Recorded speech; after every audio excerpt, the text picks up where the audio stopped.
Welcome everybody to the Filmmakers Live podcast.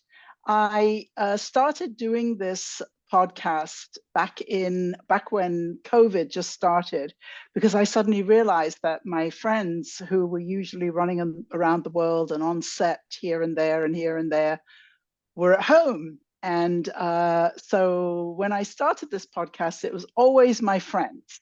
And then over time, it's become strangers or filmmakers I get to meet. So, but today we're back to really want to introduce you all to a really good friend of mine who is now a filmmaker. We'll talk about that. But this podcast is really meant for filmmakers who want to learn how to raise money and actually get their films made. And I have discovered that filmmakers get stuck in certain places, and those places tend to always have something or other to do with money.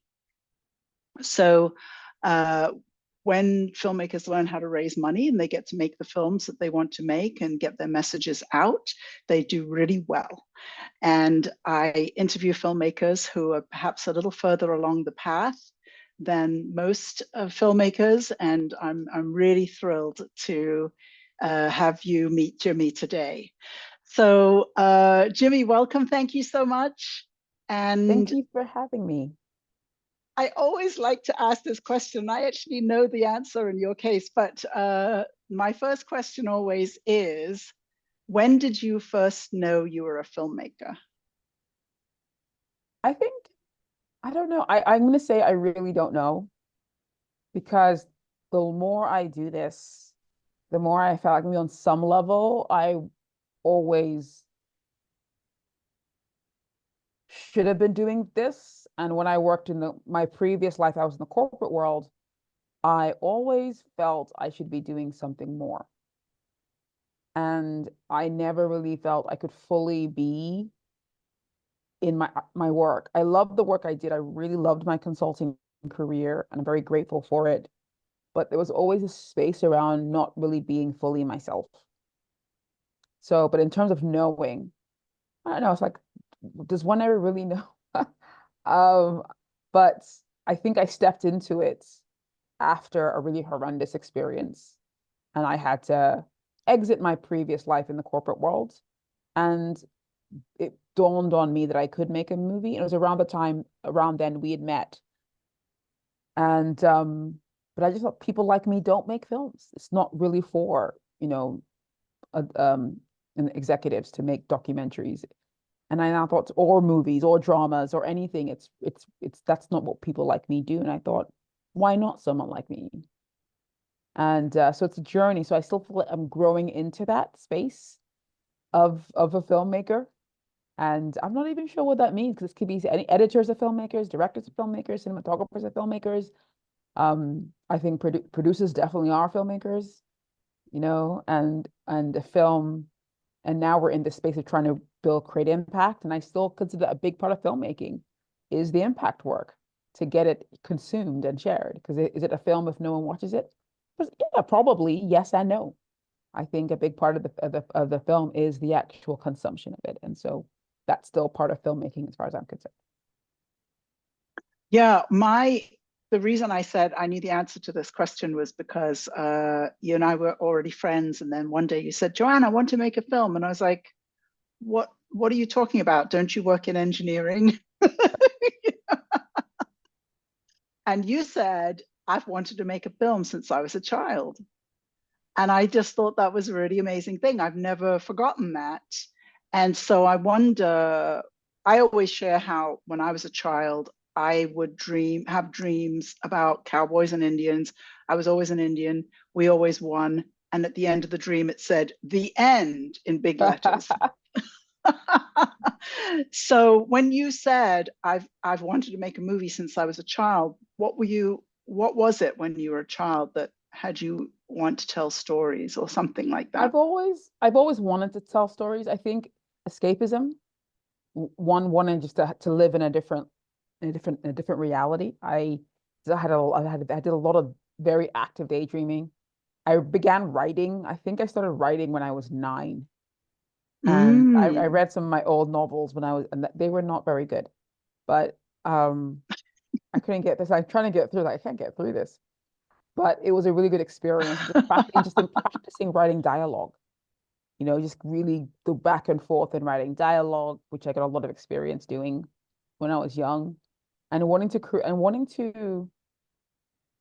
just wanting to get people to feel something. I think a big part of what as a child, myself, I wanted to feel differently than how I felt. And stories were a great way to Mm. do that. So I started writing, and then I Mm. started writing again I stopped in my teens and started again in my 30s, and then moved into film I went from 30s back to 20s. So I started working in story that way. But I think that when I was younger, it was really just seeing the world a different way, but also really wanting people to feel for injustice, feel for the Mm. underdog. Mm. I've been working on this very epic piece of speculative science fiction for like 30 years. And Ah. I haven't figured even out what the story is, but a big part of it was to have that commentary about societal injustice, especially what I experienced. Um, and and I think that's a big part of why making film appeals to me, because it's a really a powerful way to help people feel a story, um, and feel the story in community.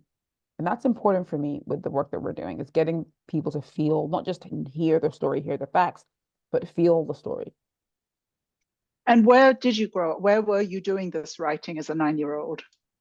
Uh, Nigeria Mm-hmm. initially, United States for a bit. And yeah, that's probably where I was writing. So a lot of writing in both those places. A lot of it was when I was growing up in Nigeria. Mm. So did you move from Nigeria to the States before England? Before, no, I was in England for a while. Oh, It's a lot of okay. back and Mhm. forth. So Uh-huh, England, then uh-huh. Nigeria, then the States, then back and here and then and everywhere. So it's a lot of it wasn't A linear. global traveler, Yes, a global traveler. and several places were revisited. So Uh-huh. Yes. So how was it that you did end up working in engineering? Well, that was my word for it. I'm not sure that that's the correct word, but how did you end up on that journey into that very corporate world? well, that was the intention. I remember when I Uh-huh. graduated from university, I thought to myself, if in a different life, I would have gone into musical theater. I love to sing, I love Mm. to act. And if things were different, and I feel like I literally just put that whole side of me away to have a proper job. Proper Um, job. Oh my God. and Yes, I a proper job. when I was in, and I remember when I was in university, I don't remember the man's name, and I do need to find out who he was. I was graduating, I was a senior, and he brought a magazine to me because I was a business student, and but I had been a lot of Mm. my extracurricular was in the theater department, and I had auditioned for a play almost every year. I never got a role. But I auditioned. I still went back and auditioned, and finally there was a Black History Month production, and he needed people who, you know, he wasn't prepared to do black brown face. So, and since he wasn't, he needed black actors, and so I think out of desperation, everybody who walked in got it was a very the university had a limited black population and even less who Uh, wanted to do drama. right. So it was like if you walked in, you got a role. And so I think then when he worked with me, he realized, wow, like he guaranteed me a role next year, and I was Mm. graduating. Like I'm leaving now. So Oh. like, how is that going to Ha. work? But he came to me and he gave me a magazine. He said, Jimmy, there are a lot of careers for business people in show business Uh-huh. that maybe I should consider, as a Uh, business person, looking at a career in that space. And I just couldn't understand. I couldn't get my head around that concept. ah. Wow, I, that I, was wonderful. I couldn't get my head around that concept. And I look back and I feel sad. I feel like he was probably one of the first people Yeah, yeah. to see me to Yeah. see me. Yeah. And I do need to find out what his name was. Uh-huh. Right. Because I remember that. And it's one of the few things I think back into my past and I feel truly pained Mm-hmm. that I Mm-hmm. was too young, and I was really young. I finished university at 19. So I Mm. was really too young to kind of sit with what he was saying, because I think if I maybe had given it more time and kind of wrestled with it a little bit, like really, I'm not saying I would have done it, but I feel like I dismissed it out of hand. And now, but the lesson from that is, as I've come into this phase of my career, it's really made the importance of making slow decisions important for Mm. me. The importance of not necessarily saying yes to something or no if I feel uncomfortable, but giving myself time to kind of sit with something and recognize what's going on with me with this issue. Like, why do I have such a vitriolic response to something? Or why am I so angry about the notion of like making this film? It took me, I think from I when, just before you go on, I just want to say that I have a memory where my mother, I think I was about 15 or something, 14, 15. My mother said to me, "Why don't you become a journalist?" And with anger, which is odd for me, I said, "You have to be a good writer to do that," and dismissed it out of hand. And it would have been perfect for me. It would have been perfect for me. But I never considered it. And it's just interesting why you at 19 or me at 15 or whatever would have this visceral rejection of something that's kind of interesting as hey, how about you explore this idea? I couldn't even explore the idea. And it's curious about where that comes from. I think for myself at 19, I knew everything. Uh-huh. So I knew exactly how my life was going to pan out. So this thing he was saying was like, whatever, man. I have a better plan. That turned out to be a complete disaster. Uh, not a complete disaster, but I was very quickly disabused of that notion. But but I knew everything. It's like and I sit back not. I think regret is an interesting thing. I sit back. I look. Definitely it was a painful lesson that I didn't even realize I had learned until like decades later. But it's also made me realize ultimately, the big, I am responsible for the choices I make in my life, and but also to be kind to myself because I was Mm, 19. I didn't know any. I didn't really. I've grown a lot, and if I had the chance to go back and talk to myself at 19, I wouldn't. mm-hmm. If I could travel in time and talk to myself, I'd go to myself at like 95. I say, listen, man, not to tell me the deal. Or I'd say, or I'd wait till I'm 95 and then I go back to myself at 60. Because then I can have like the whole, they're like, what, it's like, and I'm sure at that point I'm like, yeah, it all comes. And I think, but I also think all things come together for a purpose. So I think I'm on this journey and it may seem like, oh, the road not path not taken, but I do think this is all part of my journey, part of my song, part of my story.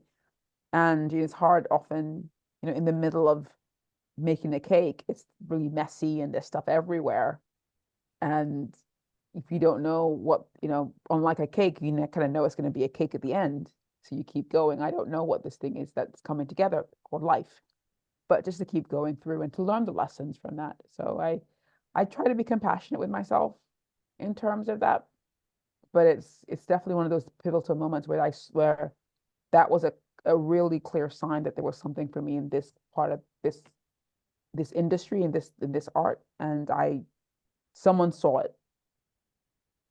Yes, they saw it a long time ago. And so when you said to me, well, I've wanted to make a film since I was a child, um, it took a minute for you to land on the topic. But once you told me the topic, I was just like, that's it. That's it. That's the story. Can you tell a little bit about your film and the work that you did? Yeah, so the documentary is called Arise Firebird. Women of color transcending and finding Arise, joy, or Firebird. Arise Firebird t-shirt. But the funny thing is, it was initially called Vanishing Women. And I remember when I told Oh, you, that's Joanne, right. I was going to change the name, you told me no. I'm like, what? I'm like, anyway, so, but Arise Firebird, and the idea is it's really about women who have transcended and are really in a better place, although Why they did I face, say no? A because is a much better name than a much V than for V. a Yeah. title for a movie. A is a much better title than. Oh no, no, no! I know why I said no. Okay, I remember why I said Yes. no. Um, but for me, I wanted something that was uplifting as well. So I think about people Yes, wearing, carrying a mug that says Arise Firebird, jogging versus Vanishing Woman. It's like Vanishing Women. there were other issues as well. I think Warner Brothers has a whole TV series called Vanishing Women. So it was like Vanishing Women. there was just my lawyer was very clear to me. How much do you love the name? Not really at all. I want to change it. Well, then go and change it, because it's just not going to be worth it. Even though they're different, you really don't want to go up against the Warner Brothers on the name that you don't really care for that much. Right. Yeah, So, I would have said. I think. Look on back on it, it's more like change it before everybody knows the name, because when you're working on something and you change the name, there was one of my all-time favorite films. It's called Time. It's a documentary that won big mm-hmm. at Sundance a few years ago, and she had already submitted the film to Sundance with a different title before she came up with the title Time, which is the only title for the movie once you see it.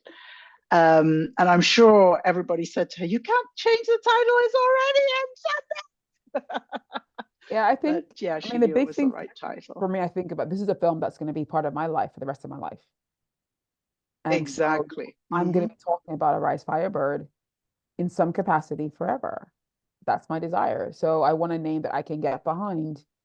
I don't want to be like, oh yeah, I don't feel like I wanted something. So I'm glad again, I chewed on it for a Yeah. while before landing. But the film is a story, it's really about resilience. It's a story of resilience, of honesty.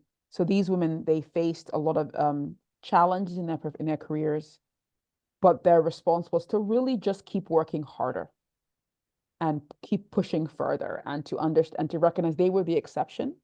If they could just work hard enough, they could outwork toxic workplaces. And that turned out not to be the case. That it ended up they got to their breaking point because they just couldn't keep outworking organizations um, that were unrelenting and even unaware of the damage they were causing. Like, no, we will continue to treat you badly. And the the outcome of the film, you will have to watch the film to see how it all comes together. But a big part for me was for people who are going through this to know they're not alone, they're not the only ones. For us to really begin to have the conversation about what real resilience looks like. And for me, it's not about, grin and bear it. It's not quitters never win, winners never quit, which was an overly simplistic approach to resilience, and it isn't even resilient. Um, it's really around. I like the idea, if you can't go through the door, go through a window approach. But I think one of the big things that comes across in the movie is that the the the people who are in the movie who are telling their stories came from a place of quitters never quit. They really Yes, believed that. They yes, truly believe yeah, that. yep. You Quitters know, never quit, we winners have the never quit. training. Quitters never quit. I got to Winners keep never quit, going, quitters and that's never that win. one. Yep.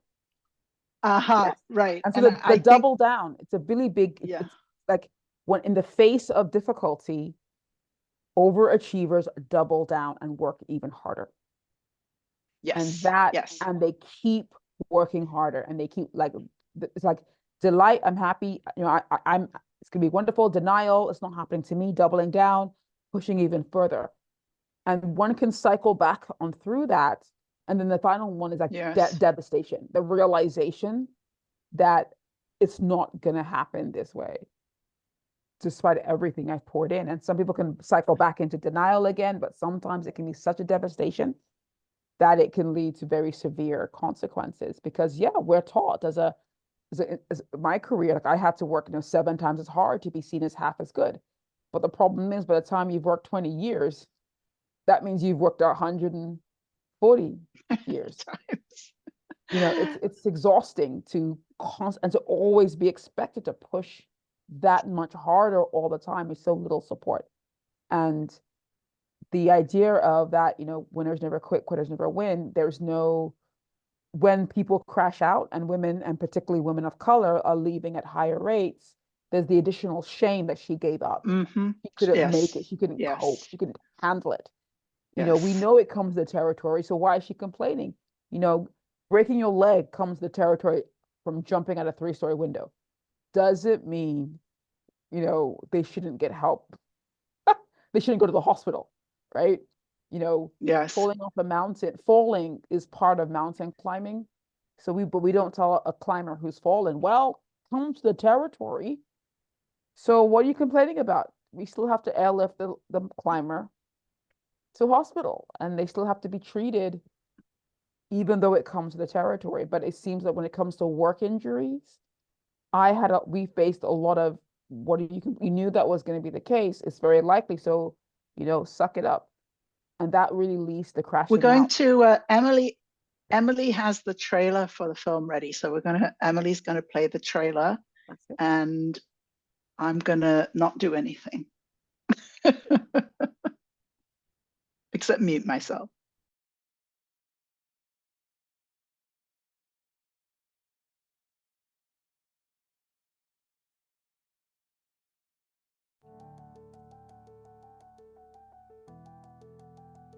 Doing well matters to me. Succeeding really, really matters to me. And even if that means I have to work twice as hard, I'll do it. PR, it's almost like having a superpower. I want to use that for good. I found it super exciting to be able to be trusted with helping an organization better run. I don't think that the PR industry has many people that look like me. And I was constantly being told it wasn't good enough. And the confusing thing was that it seemed always like it was good enough at the time. I've had to have messages that I've written sent by people who did not look like me for them to be accepted. They grabbed at me, they made animal noises. It hit me like a light bulb. My face just doesn't fit. I was too ugly, too fat. My hair wasn't good enough.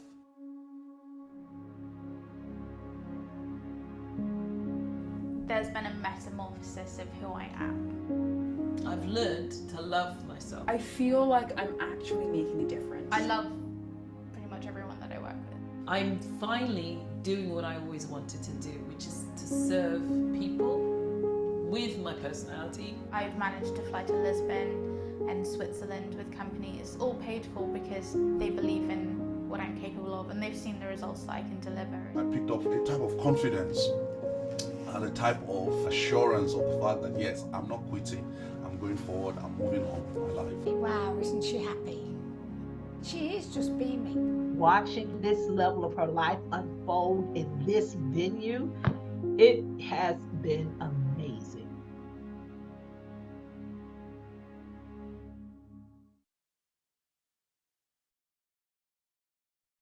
Yay! Now, Jimmy, this is the first time that we've ever shown any video in my podcast.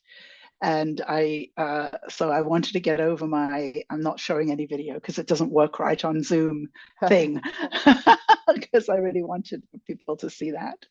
Oh, there was something that I was going to say, that there was something in the trailer that I felt like I hadn't seen before. The suitcase and the guitar. I don't remember seeing that before. That was really nice.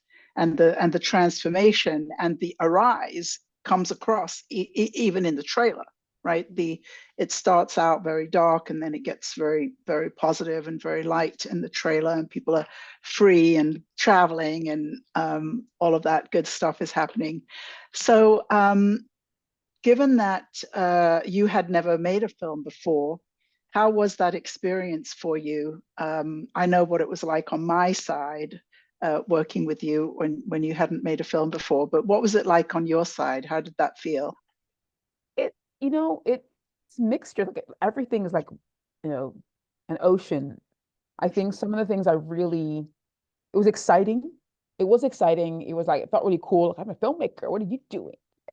So the definitely been bragging rights, I feel, but I think it's just everything. I mean, the excitement around the possibility. Terror, it was really nerve-wracking in moments. Like initially doing the crowdfunding was really, really challenging for me because I don't.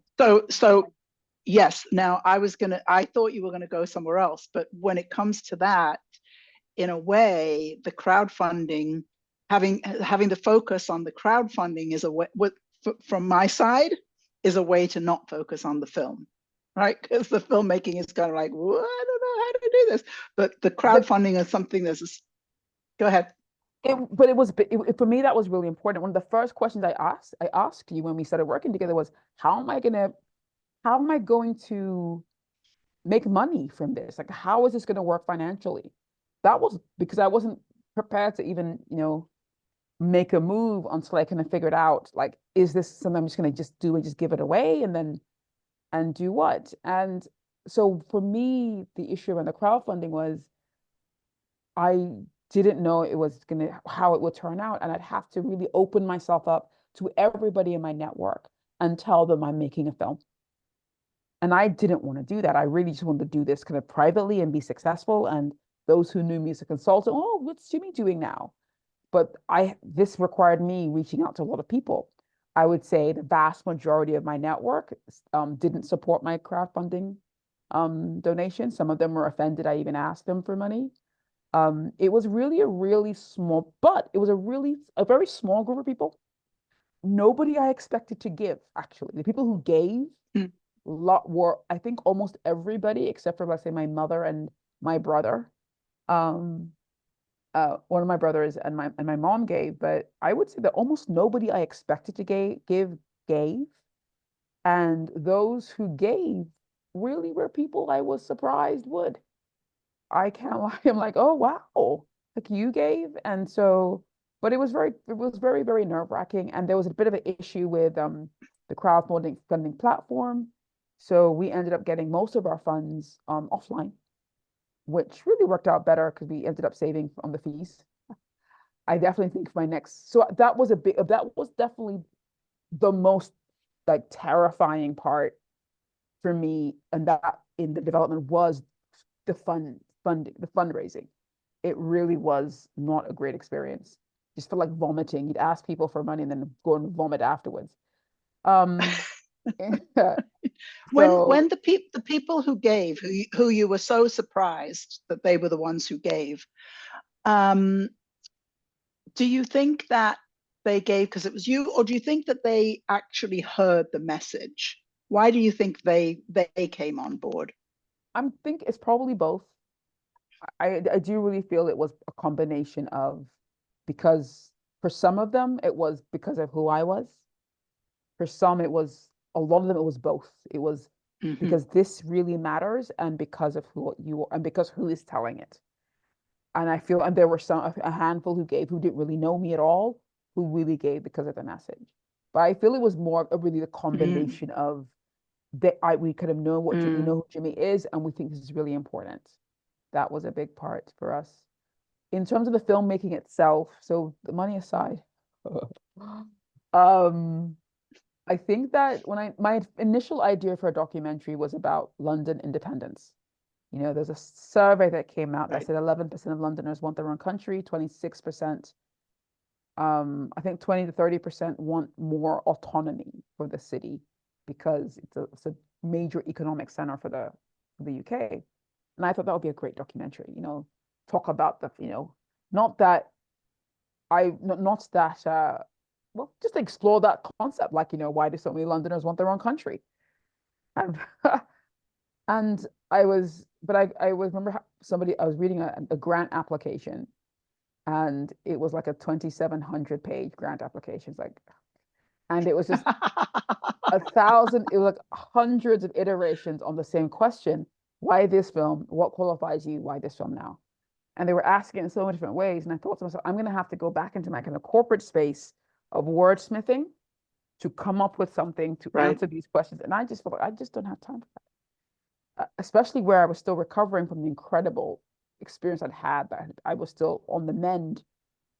So very early into the days of being on the mend from that experience.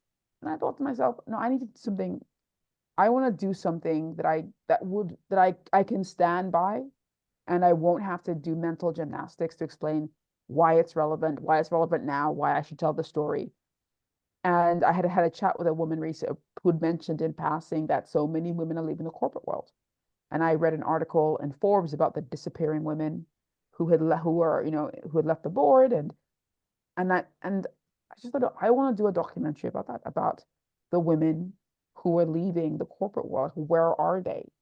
Because in the 90s and 80s, so many of us graduated, but you go to the boards, they're like all these women who graduated into the workplace in the 80s and 90s aren't at the board level. So is there like a serial killer going around murdering women? Like, where did they all go? Which is why it was initially vanishing women. Like, where did Right. they go? Because these are the women that should be sitting on the boards. And this was so I finally decided, like, after reading that grant proposal with all those questions, like, I'm not going to do this. It's just going to be so much emotional labor to come up with a inspirational, motivational reason for writing a documentary about London independence. Because for me, I didn't really have an opinion. I actually don't have an opinion one way or the other in terms of that. It's an interesting conversation. And there probably are many good reasons why that film should be made. And anyone who wants to do it, if you're looking for a producer, let me know. Happy to collab. But it's not something that speaks to my heart. Right. The way And that I think talking about this one does. I think that we only ever did one session about London independence. I thought it was a fine idea. But when you told me about what eventually became Arise Firebird, I remember saying, that's not a movie, that's a movement. And that's really, what I have witnessed you going. Just back into some of the technicalities of filmmaking. How did you? What I felt was that, oh, here's somebody who's really knows what it is to be a project manager, and therefore you're going to be able to make a movie. That's how I saw it. It was like, you have those skills, no problem. So how did you start out with hiring people? What did you do first? I will say, when we first had one of our first conversations, you were asking what kind of transferable skill sets I have. It was really helpful mentioning project, like, Jimmy, you have project management, and that's the skill set you're going to bring to this. And that was really helpful. Yeah, exactly. I do have this, and I can definitely bring it that way. I think the first thing for me was a lot of reconnaissance. So I did some courses. I joined some clubhouse rooms. I took your course. I spoke to people. I had chats with members from that course offline. I just spoke to a lot of, independent producers in terms of like what they had to say, what I was thinking. And that was important in terms of, getting an idea of what was ahead of me, different people's perspectives. And just little things I gleaned from every conversation. Like, I had a chat with an amazing documentary filmmaker. She does documentary and drama, and she had said, like, get the deliverables list, that you need that. Like, okay, so I went around like synthesizing what I would need, because there weren't really a lot of really great checklists for micro budget films. I remember sending you the deliverables Yes. list, and I was thinking, well, that's fine, because the DP, we already had hired a DP who had already delivered multiple feature films. And so I remember saying, here's the deliverables list. You don't need to worry about it, because we've already put in place the pieces that are going to make sure the DP needed that list. Yes, he actually yes. did, because when I sent it to him, he was like, okay, so he could look through that. And my DP, Toby Harris, is amazing. Tobias, yay. But Jimmy, most DPs wouldn't know what a deliverables list was. Yes, but right, it's like setting up in terms of thinking about it as a project management issue. You have to hire the right person who knows what they're doing down the road. No, I think for me it was helpful, because I didn't know what deliverables he was supposed to deliver. And one thing I know in project management is really transparency on deliverables. So Right. being able to sit down with him, I had to do that. He can, yeah, I'll do whatever you need, and he'll give me what he thinks I need. But the truth is that the beauty of it, that allowed me to create a checklist that we put inside the agreement. So I could send that to my lawyer, and we could actually have, so he had a checklist that we could tick off to make sure he did it. So it just made things easy for me. It took away the vagueness from working with him. Right. And so I knew, he knew, I knew, he knew, I knew, I knew, he knew, he knew, I knew, he knew, I knew, he knew what we needed. And there were some things on that deliverables his standards were even higher than what was on there. But where he could make a subjective choice, A or B, and the deliverable list said B, he went with B. So for me, I was really happy that I got that from producer, because that's not part of my own kit. It was also something I took with my editor. So she also, because a part of it is what she had to deliver those things to, to me, so I can submit that forward. And so the editor, and so that there were conversations back and forth with my DP and my editor, just in terms of ironing some things out. I could also take that deliverable list to my composer for the elements that she needed to do. So just having that, like, that's what we're finally going to be delivering technically. I wouldn't have been able to drive that, and I would have had to have just assumed that the DP, the composer, the editor, the sound designer, and they'd be aligned. And they would be aligned. And that, from my experience in project management, that's the beginning of madness. That's why so many projects overrun. So at the very beginning, so my editor, my DP, they were working on that deliverables list before we even started shooting. The editor had gone through that before he had picked up a camera. And that's again my own project management space. So I really don't like take those kinds of things for granted. If we can get clarity before we start shooting, then I'd rather make sure we be too clear.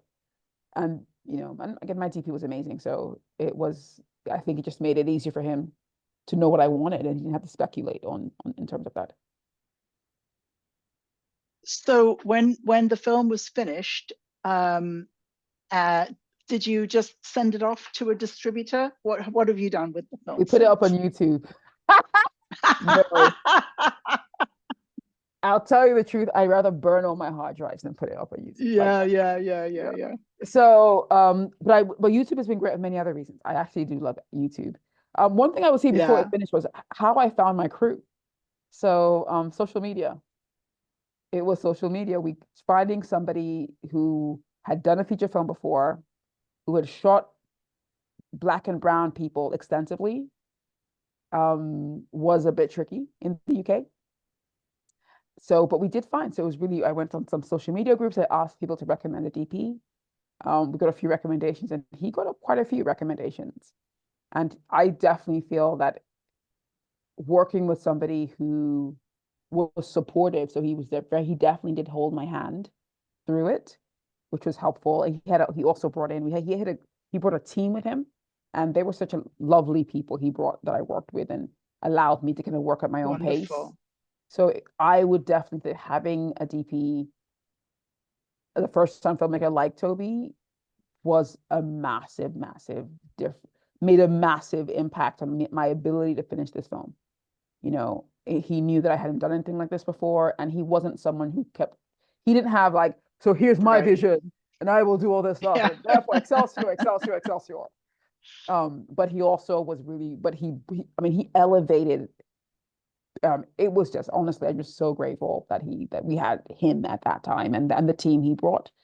The same thing with my editor, God's Favor. She was someone who really, she was prepared to, we worked for as long as it took to get the film to where I wanted it.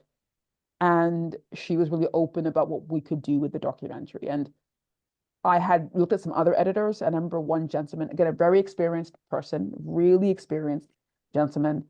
And he had said to me, so what you will do is you take all your footage, I'm going to place it for you, and then I will tell you what additional footage you're supposed to shoot. And then you go and shoot it. And I said, but we're done shooting. I understand you said you're done shooting, but that's not how it's done. I will take your footage, place it in there, tell you what's missing.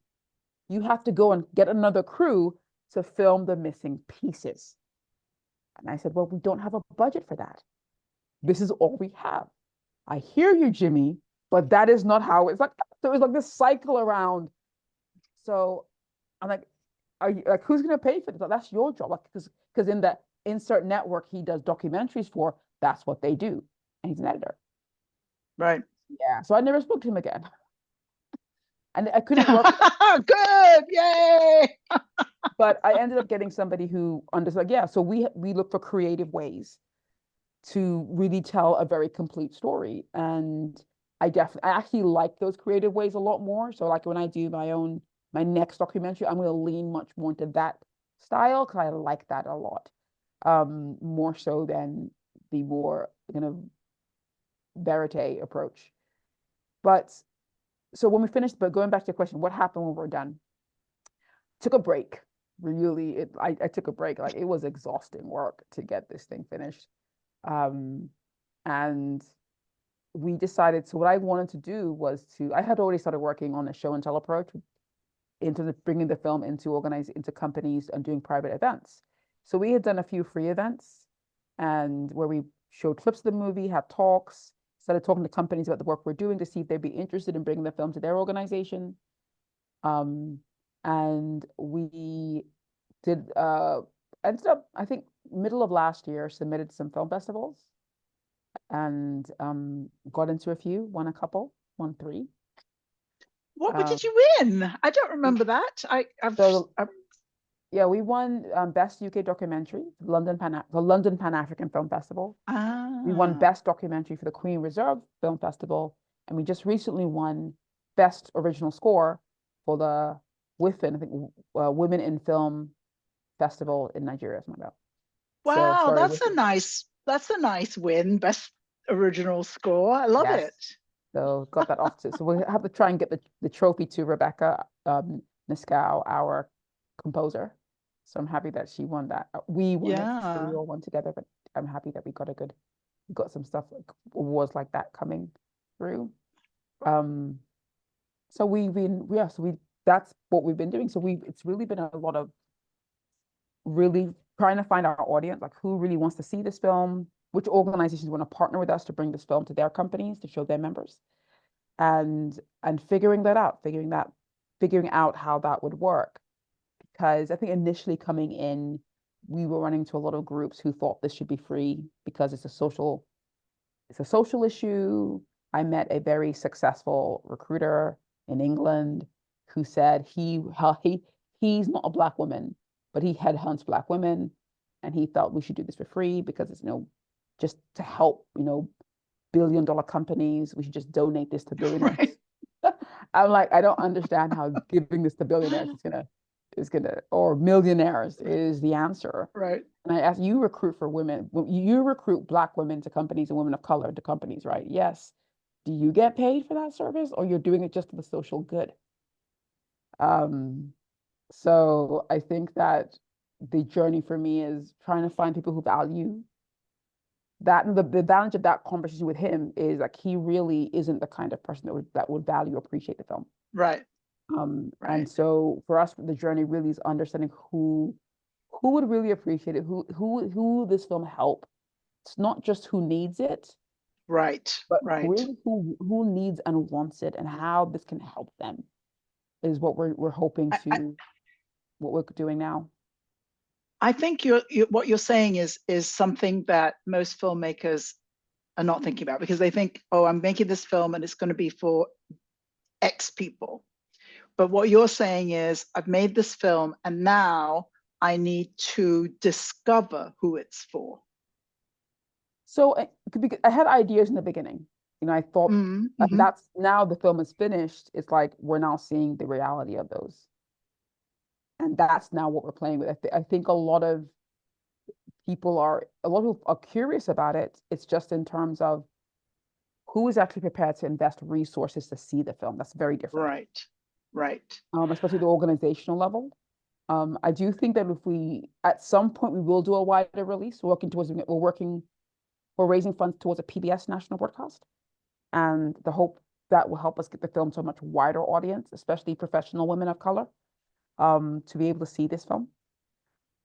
I think for my next project, we'll probably do a little bit more work in the front end with our target audience in terms of understanding a little bit more about what we could do with them in a follow-up film. But it will still be along the same Arise Firebird themes, because I feel there's so much so much to be explored about the workplace and about happiness at work.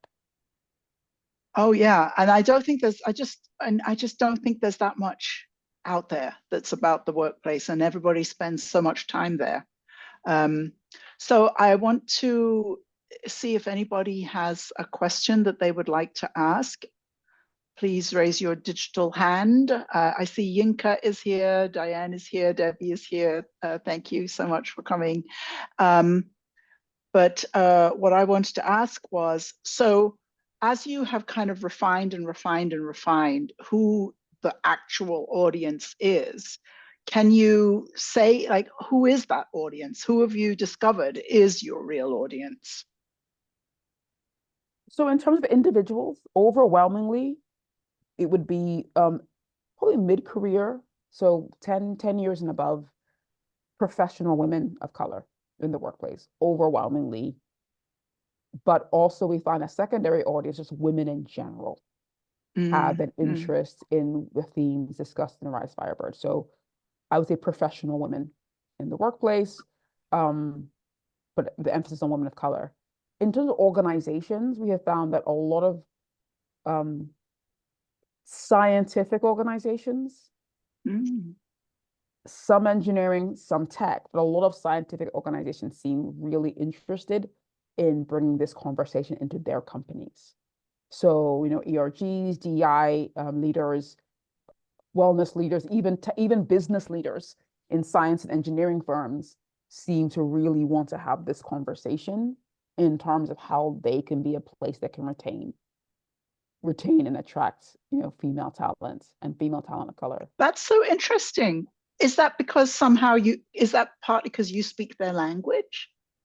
I don't know. I don't have to. I want to give it I suspect maybe it's also because they have a lot of science and engineering companies are hit on multiple fronts. So one, in certain spaces, they have an existing skills gap, skills shortage in certain places. Right. So there are certain key critical roles they can't fill. In certain engineering spaces and science spaces, like nuclear power and energy, they have an aging population. So people are getting older and the backfill is a bit of a challenge. Right. And they're also significantly gender skewed, gender imbalanced in those spaces. And women of color are in that space, in that context, they're also seeing this mass exodus of experienced, qualified women of color. So in that, they're losing, it's the bleeding going on, and they can also see in the short term, some like in the next few months or even right now, we're losing productivity because we can't fill these roles. And at the same time, we're seeing that these kind of people are leaving. And so and I also find a lot of my conversations with leaders in these spaces, I meet a lot of them don't see the link between that. The exit of one group and the skills issues they're having. So I do feel that could be we're having some problem. We're having some problem with the Wi-Fi, so I'm missing some things you're saying. But yes, so okay, so it's on both ends.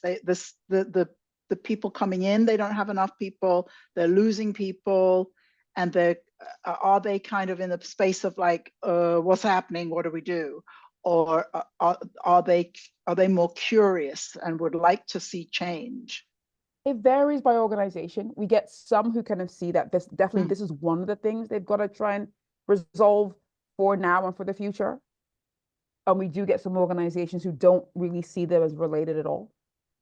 And in fact, they just want to double down going after the 6 guys from Stanford. Like we're going to double down even more. Right. And go after the 6 guys from Stanford. And then you get some who are curious, like, what is going on here? And maybe there could be some sort of correlation, perhaps. So we get it's Yes. it's a range in terms Right. of what I see from this, and my hypothesis is just a hypothesis. Also, I think scientists and engineers are just smarter than everybody else. So hire me. No. Diane, did you want to ask a question? I'm not sure if... Yeah, Yeah, thank you. So lovely. it's what a great conversation. And Jimmy, I think you know how much I admire everything that you're doing. And I just when I first watched your TED Talk and the video that you chose to use, you know, the analogy between the women going into cages with big cats.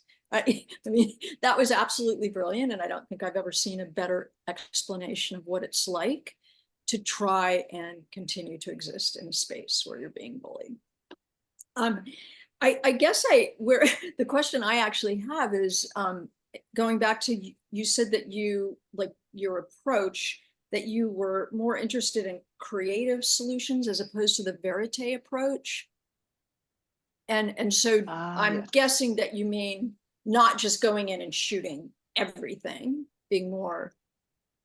So direct. this is just my own opinion, because I'm again, it's just my first documentary, and that's, who knows, in 10 years I might be the verite queen. I will spend the next 50 years filming a snail, and that may be the whole thing I spend my life on. But I think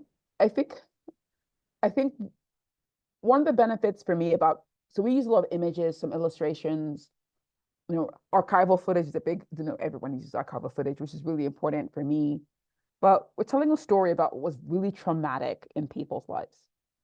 And the only way to do that, I think, verite, is to film somebody being abused, which is why a lot of murder documentaries aren't done verite, because, it would be kind of weird. So I'm laughing, thinking it's not funny, but I'm sure someone has tried. So I say this in the sense that the other advantage for me, I think, of doing something that isn't verite, it really does force, like, how do I still drive the story home without kind of all of that kind of incidentalness? How do I make people just explaining what happened be poignant and matter? And is it enough for people just to say what happened to them in that space?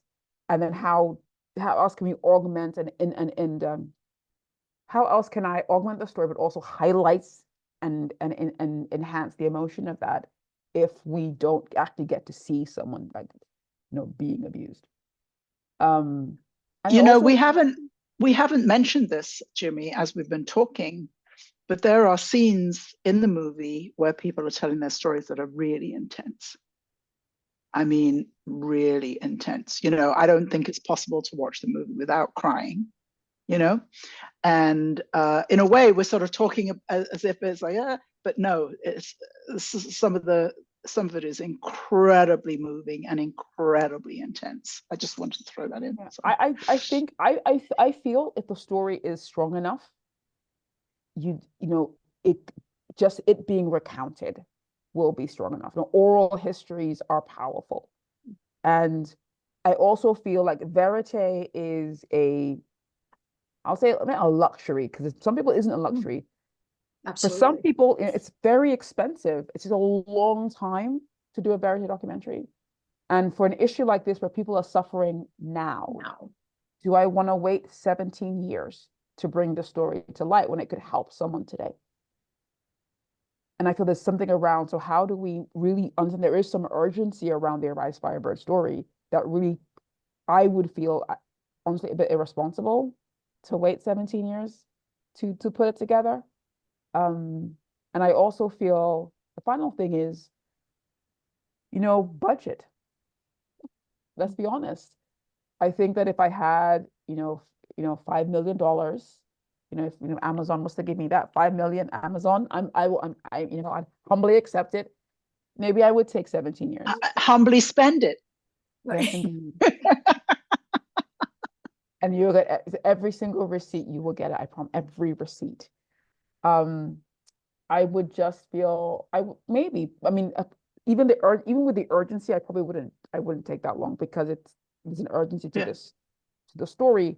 But I feel like for me, it was important because what was the space around? It wasn't about rushing the story because the film took as long as it took for us to make, and it ended up taking me about 2 years. And I thought it'd be like 6 months and I'd be done. But I feel it can be. I actually felt a little bit inadequate initially because I wasn't doing it verite. Like what's going on? But I don't even see how that could have been done. Budget aside, with what we're trying to tell, the women had to have come through. We wanted people who had come through the other side. And so by definition, we wouldn't be able to follow them through those phases. I think secondly, I definitely wasn't going to take somebody who was currently being abused at work because it's just there's so many ethical considerations in terms of putting them in a place where they could be sued by their current employer for filming like illegal things in the workplace. But I think the final piece for me was, why can't a story be told that way? And I feel that maybe it excludes a lot of people. Verite really I think that perhaps, maybe it does require some extent of privilege to be able to keep filming that long without having to worry about whether or not this gets out there in the world. Now, I'm being overly simplistic. I know it's not that straightforward. And I know a big strain on many filmmakers is the pressure. Like, we've spent all this time, I put 20, 30 years into this. How will I make something back? And I also feel like I don't want to resent my film. I don't want to spend 5 years on something and resent it because now it's not going to give me the return. And I didn't want to be too tired to make my next film either, because I put all this into this and like I don't make another one because I hate it now. So I really had to give myself permission to protect my own well-being in making this story versus just doing what somebody else wanted because it could work for them because they have different circumstances. I didn't have that kind of bandwidth. I think the final reason I'm glad I didn't do it verite and have like lots and lots and lots of like footage was when my editor began to edit it. And I remember we're talking and I heard her say, she was watching the video while we were chatting on the phone, and I heard her say, "Oh my gosh, oh my gosh." "Oh, you okay?" I said, "No, yeah, I'm just watching what they're saying, Jimmy." And it was hard for her. And I'm like, I'm glad I didn't subject her to like 200 hours of that kind of torture to kind of cut that down just because, it would be a hard thing to have her watch that much gore. So I feel it just worked out. And then, I mean, just so many benefits of just not having a lot of footage because it just made the editing also more manageable for me. I think if I had 600 hours, I think I would have given up because like, where do you even start with that much? The other thing that I think is so significant in the film, and this was in the trailer, is the handwritten cards. What do you call them, Jimmy? I don't know, signs, the handwritten signs. And I love that because it feels, I don't know, it's so lo-fi. Like a lot of people want everything to be all spiffy, but there's something about the lo-fi with the handwritten signs, the women writing them out, holding them up. It's very moving. And, in a way, that feeling you talked earlier about, you wanted people to feel. But if it had been something that was more spiffy, we might have lost that intimacy and the feeling, right? Yeah, absolutely. I think those signs were written. We had the women come together to do a workshop as part of the filming, and they wrote that. There was nothing there that was prepared or prepped. It was what came out of that workshop on that day that we used in the film. And I liked that piece of, kind of creating that art in process. Yeah, no, that was as close to verite as we got. Right, that was the verite piece. Well, Jimmy, thank you so much. I don't think let me just ask one last question. I know we're way over time, but so what are you going to do next? Well, we are going to be having a sneak peek of Arise Firebird sometime in the summer or fall. It's going to be a big fundraising push for our PBS national broadcast. And at some point later in the year, we'll be doing our virtual world premiere. So again, the goal is to raise the money we need to make the PBS broadcast happen. In terms of our next documentary, it will be an Arise Firebird story. I'm currently considering doing something either around the women who stayed. So talking to women who stayed in the corporate world and what that was like, maybe like, how they overcame the biggest obstacle of their careers, something like that. Or talking about men's mental health in terms of allyship and the mental health of our leaders, or perhaps something in about motherhood. So I have a few things that we're currently working on, because allegedly, right, a lot of women who work are also mothers. Who knew that? Right? Like, crazy. Really? Crazy. I'm telling, I just blew me away. Like, really, mothers actually go to work in the corporate world. Like, how do they keep this a secret? So I'd like to do something around, parenting and pregnancy, and career in the workplace. So that's something like that as well.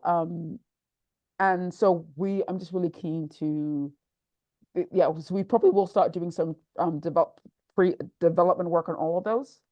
But hopefully we'll be announcing 2025 what the first one is going to be in terms of the Arise Firebird 2. Yay, fantastic. Arise Firebird 2. Arise Firebird returns.